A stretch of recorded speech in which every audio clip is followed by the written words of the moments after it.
अस्सलाम वालेकुम नाज़रीन, एक और व्लॉग के साथ आपकी खिदमत में हाजिर हुआ हूँ। नाज़रीन, पाकिस्तान के दो पुराने खिलाड़ियों के दरमियान कानूनी जंग छिड़ गई है और एक साबिक कप्तान एक साबिक ओपनर को जो है वो लीगल नोटिस भेज दिया है।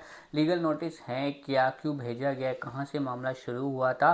अलबत्ता ये कहा जा सकता है कि वो साबिक कप्तान जो हैं वो अब सिलेक्शन कमेटी का हिस्सा है, जबकि साबिक ओपनर जो है वो नज़रअंदाज किए जा रहे हैं। मुख्य टीवी चैनल्स पर बैठ के जो है तब से तज्जिए करते हैं, वहीं तब से और तज्जियों के दौरान उन्होंने साबिक कप्तान के हवाले से कोई बात की है, क्योंकि वो अब कोचिंग भी कर रहे हैं डिपार्टमेंट्स की, तो इसकी वजह से मामला जो है वो ख़राब हुआ है। मामला इतना बड़ा था नहीं, इतना गंभीर था नहीं, लेकिन वो कहते हैं ना कि जितनी मुंह उतनी बातें करनी चाहिए हैं। हुआ ऐसा है कि रमज़ान मुबारक में जियो के प्रोग्राम में ताबिश हाशमी का प्रोग्राम था, उसमें अहमद शहजाद बैठे हुए थे और अहमद शहजाद ने कहा कि मिसबा उल हक जो है वो हसीबुल्लाह के साथ ज़्यादती कर रहे हैं। हसीबुल्लाह ने एक मैच में कहा कि मैं ओपनिंग करना चाहता हूं, तो उनको ओपनिंग नहीं कराई गई और उसके बाद उनको बेंच में बिठा दिया गया। और इस तरह जब वो क्योंकि वो कोच हैं ZTBL के आई थिंक सर, तो जब उनको वहाँ बिठाया गया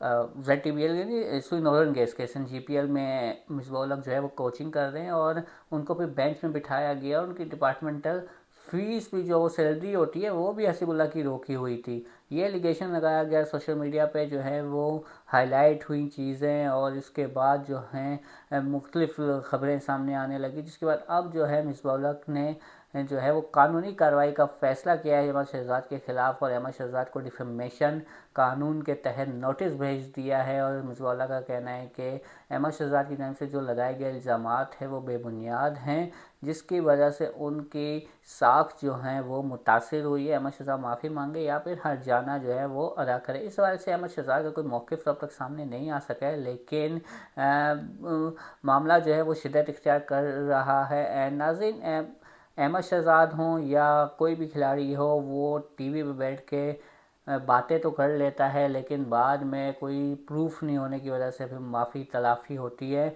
तो मेरे ख़्याल से जितने भी साबिक खिलाड़ी है वो बातें करें जो वो प्रूफ कर सकते हैं, या फिर अगर कोई उनको लीगल नोटिस भेजते हैं तो उस लीगल नोटिस को जो है डिफेंड करें, फिर उसके ख़िलाफ़ केस लड़ें, ताकि आवाम को जो उनको सुनते हैं, जो उन पर यकीन करते हैं, उनको गलत मालूमात ना पहुंचाएं, या फिर अगर सही मालूमात पहुंचा रहे हैं तो उस पर कायम भी रहें।